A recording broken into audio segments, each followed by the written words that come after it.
everyone, and welcome back to this episode of Just Another Year Chicago. My name is Dick Brody, joined alongside my co-host, good friend Tony Sapita. Tony, how are you doing today in regards to all the news about the GM head coach news?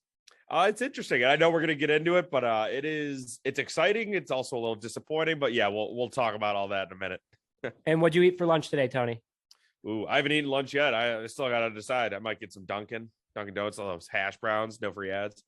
Oh, well, just so you know, Tony loves Dunkin' Donuts. If anyone else is a Dunkin' Donuts lover, please put it in the comments below. But before we get into more of the GM Chicago Bears head coach news, we are evaluating all the new news. Bills Mafia was here earlier this week. We kind of hit on that earlier. The Colts came shortly after, though, both interviewing for the GM and head coach position. But does it really matter anymore? Because the Bears sound like they have an early favorite. Jim Harbaugh is now in the mix. I don't know. There was a quick little phone call there, late night booty call by George McCaskey. And Sean Desai might be on the move now. And do you know what that means, Tony? I think I do. If you want to, do you want me to tell sounds, it? I don't know. Okay. You obviously. No, save it for the end. Yeah, let's save it for the end. Yeah. I think everyone's kind of catching our drift. If you follow us on Instagram, make sure to follow us there. We kind of already put a little bit of a hint out there, but Sean Desai is being interviewed requested to be interviewed by the Seattle Seahawks for their defensive coordinator position. But let's start off with the GM news. Tony, a big news from Ed Dodds, not even 10 minutes before we started recording. Yeah, so Ed Dodds has removed himself or withdrawn himself from Bears GM candidacy consideration, however you want to word it. So we had to redo the script a little here. So he is no longer he was my personal favorite. That was the guy. He was mine as well. I thought could do it because the Colts are such a well-built team. However, we're gonna have to move on from him. Sorry, Ed Dodds, and we'll see you later. So we can kind of get into who is still a candidate for the Bears GM position. So this one, I basically just replaced the Ed Dodds thing, which was going to go first. This kind of came out late yesterday. So on Tuesday, the Bears interviewed the Patriots front office consultant, Elliot Wolf. And I know that's kind of a different, I guess, role that a lot of these other candidates have had. It's like a front office consultant. Like, what is that? Is he coffee? Really? Like, what the heck does he do? But actually, I looked into it a little more, and it's like, okay, he's maybe not my first choice, but at least I understand why they interviewed him. So he spent 14 years with the Packers. He was started in 2004, pro personnel assistant, all the way up to director of football operations. Really, like, almost got worked his way from bottom to top. Yeah, it was pretty. I will say I was very impressed. Got a promotion like every single year. So clearly a guy that they trusted. He was actually in line, kind of sort of to take over for was it Ted Thompson, the GM there, and then it ended up whatever for some reason not working out. He ended up being the assistant general manager for the Browns 2018-2019, and in general he has just been discussed as a GM candidate for multiple vacancies. The Lions, the Packers, like I said, 49ers. Ian Rappaport even said he was like the lead candidate. I think it was a year or two ago. Didn't end up working out, so hasn't been hired yet, but he's kind of the guy that you toss in there. He's kind of the fourth, fifth guy. Like, yeah, let's see what he can bring to the table. It sounds like. So we'll see where that goes. And as much as you hate to say it, like, the Packers had a lot of success during his time while he was there. I mean, they won a Super Bowl. Just want to put that out there. Aaron Rodgers has only won one NFC championship. Who was that against? The Chicago Bears, and it was because we had our third string quarterback out there. But I agree. I like, the more you learn about Elliot Wolf, the better it is. Like, Ed Dodds was my favorite too, but this guy definitely has, got on the hot radar. Yeah, he seems like the guy that he maybe, I don't know what the reason is. That's the only thing that scares me, is why he hasn't gotten the chance. Or also, like, because I know he's assistant GM in Cleveland, which means he's not the head guy making the decisions. Maybe he was making all the best decisions, and that, the other guy, whoever, I can't think of what his name is, maybe he was the one screwing everything up and the reason they didn't make the playoffs. Or maybe he, kind of like Nagy and Andy Reid back in the Chiefs thing. Maybe he was the one screwing up, and that they're kind of just sweeping it under the rug. So hopefully the Bears did their homework well enough. Second guy, Bears have requested to interview Chiefs Executive Director of Player Personnel, Ryan Poles. So this guy, he's a young guy. He's considered a rising star around the league. He's 36 years old, which is pretty young for sure for a GM. He started out as a scouting assistant and has worked his way up through the Chiefs organization, which, again, another good organization. a guy that you could definitely, if you're working your way up there, especially with how good they've been, you're definitely doing something right. He interviewed for the Panthers GM job last year. He did not end up getting it. They went a different direction. It has not worked out for them so far. So they seem to have made the wrong decision, I'd say. He is a, I guess, what is it? Final two finalist for the Giants. Yeah, he made it to the second round of interviews for the Giants. Yeah, so he's finalist for the Giants GM job. So it sounds like he probably won't be our guy because it sounds like the Giants are really heavily pursuing him. But at the same time, it's the Giants, and he would be smart to not go there. But I understand if the bag's coming in heavy. I get it. I get it. Absolutely. Yeah. So the third and final guy we'll talk about is the Bears have requested to interview Dolphins senior personnel executive and former Raiders GM Reggie McKenzie. So he started off. This guy's a little older. He's about 58. He actually played for the Raiders. Came back with the Raiders. He started at Tennessee though. That actually went to the Packers from 1994 to 2012. Starting off, another guy that worked his way up from the bottom, which I'm kind of happy to see that we're not just kind of throwing money at someone that doesn't, or trying to throw money at someone that, maybe worked a couple of years, kind of just thrown into a GM role. It's these guys that have been around the league. They've seen every level. They know how it all works. So like this guy, he started off just as a scout, just a dude going on the road, watching a couple college games. And then he ended up finishing as the team's director of football operations. Pretty good. So technically he won 2 Super Bowls with the Packers from 94 to 12. Yeah, he has 2 Super Bowl rings with the Green Bay Packers, which obviously staying with the organization for a long time, that's obviously a good sign that he's doing his job correctly. I would like to see, with some of these guys, especially that started off as scouts or, were the director of scouting, whatever, I'd like to see who maybe they put their stamp on. That's something I wish we saw a little more of. Like, was he like, dude, we got to draft Aaron Rodgers? I know we hate Aaron Rodgers, but arguably a pretty good quarterback. So he was hired as the Raiders GM in 2012. Like I said, he was very close with a lot of those guys. He was handcuffed at the beginning, but he built kind of a foundation for the current Raiders team.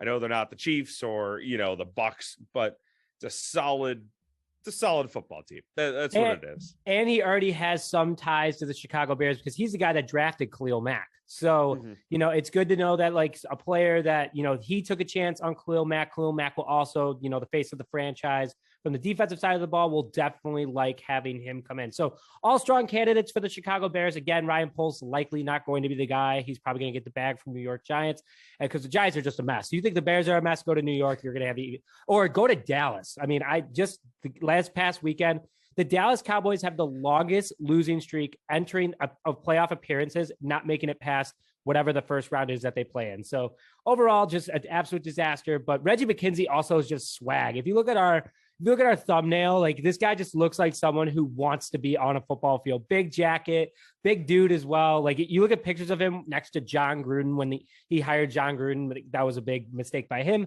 But at the time, it was a good decision. Like he's massive, so that he could probably play for the Bears if needed during a game. He was an awesome he was a linebacker for the Raiders under the L. Davis Raiders too. I mean, that so man he's a bad guy. That man knows football. That's for sure.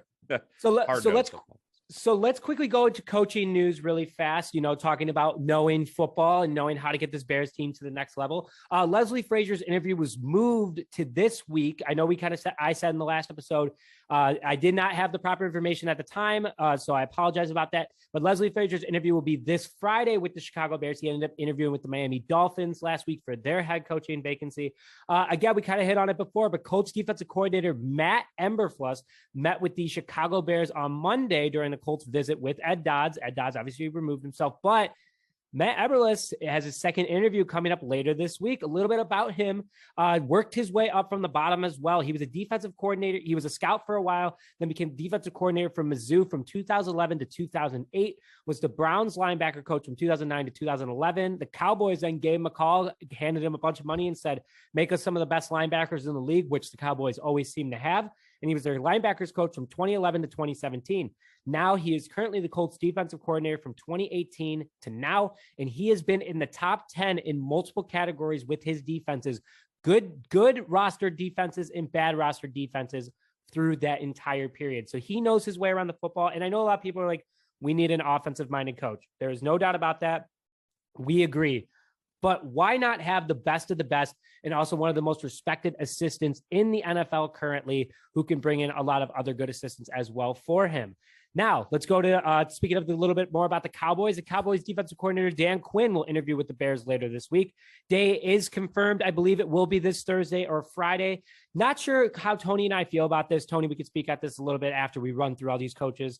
But not sure how we feel about this after the Cowboys lost. There seems to be a lack of discipline, which falls on Mike McCarthy, but also, Dan Quinn as well. And Dan Quinn, known for that big blowing of, 28-3 in the Super Bowl, gave up the worst playoff deficit ever. So a lot of penalties on the defensive side of the ball during this past weekend's wildcard weekend game, but overall good play to keep a tough 49ers offense intact. Those penalties killed them. Then I'm going to get this one right. They will be interviewing Byron Leftwich, offensive coordinator from the Tampa Bay Buccaneers. We'll meet later this week with the Chicago Bears as well, offensive coordinator. For sure, want to consider him after the big play for the Bucs over a pretty decent Eagles defense this past weekend, blew them out at Tampa Bay. And then finally, Todd Bowles, defensive coordinator for the Tampa Bay Buccaneers, is coming in as well the same exact day, interviewing for the same position as Byron Leftwich. Now, Tony, I think that's kind of strange that two guys who are going for a Super Bowl together right now. Obviously, you want the opportunity to be a head coach in the league, but I mean, Todd Bowles has had his shot at it, wasn't very good at it. Byron has not had his shot yet, but they have to give the same pitches or different pitches to the same guys, and they can kind of compare each other. Like, I don't know. I feel like it's a little bit weird. Yeah, no, it's definitely weird. It's kind of like what the Bills are going through, where they're all just every single person on their their front office, on their coaching staff is interviewing for like these same jobs. Yeah, that I don't know. They're coming in. Weird. They're coming in the same day. They're coming in on the same flight. They're like, yeah, it'd be like you and so me what are you trying gonna to say? interview. Yeah, it'd be like you and me trying to interview for some spot, and I have to be like, so, Nick's a cool guy and everything, but I'm so much better than him at this. Like, that feels so weird. I don't know if I could do that, but also that's why I'm not an NFL GM, I guess. Don't let me think. So let's go into 2-minute wrap up. Tony, Brian Flores is an early favorite according to ESPN. That's what I've seen. So he is. What is the exact term? Sorry, I was trying to find it. That's why I've been on my phone here. I believe the exact term was the Bears are smitten.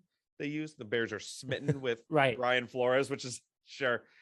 So they are extremely impressed with him and also his interview just in general. So they saw him up close last season at or during last season's joint practices. So my one thing, so I'm a Brian Flores guy. I have seen some of the rumors that he's a very my way or the highway guy. He wants the GM sounds to like do it Nagy his way. Yeah, so he kind of, but I mean, who knows? This isn't Adam Schefter tweeting it. These are just like random beat reporters that are just repeating what they heard from who knows who.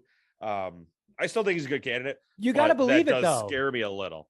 You have to believe it, though, to a degree. Like a guy who really, really brought Miami back and was one game out the last two seasons of making the playoffs, suddenly just gets the boot. No one saw it coming. So I don't know. And then you kind of see a few videos of players going up and saying that's coach's fault to other players. I can't remember the two players it was in between, but he was overall, a big Deshaun Watson guy too. That he was pushing for that Deshaun Watson trade really hard, which I do not support Deshaun Watson personally, but I'll support Brian Flores if he's hired this guy. It's not like a deal breaker necessarily, because I do think he's decent, but I don't know. We'll have to monitor that situation here and see what his actual plan that he would bring to the Bears would be.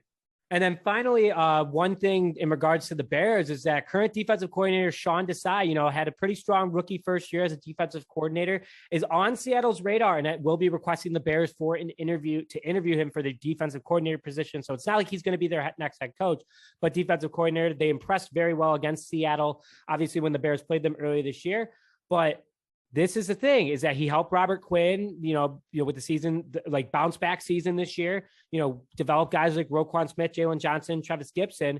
I love Sean Desai, wish him the best, but you know what this means if Sean Desai is gone, and a guy who's pretty familiar with the Bears defense that is no longer the head coach of the Denver Broncos, Vic Fangio, is on the market for a new job. Could easily bring him in. Tony, any quick thoughts? Let's do it. Screw it. Let's do it. Nothing I would love more than the Bears to win the NFC on Virginia's 100th birthday.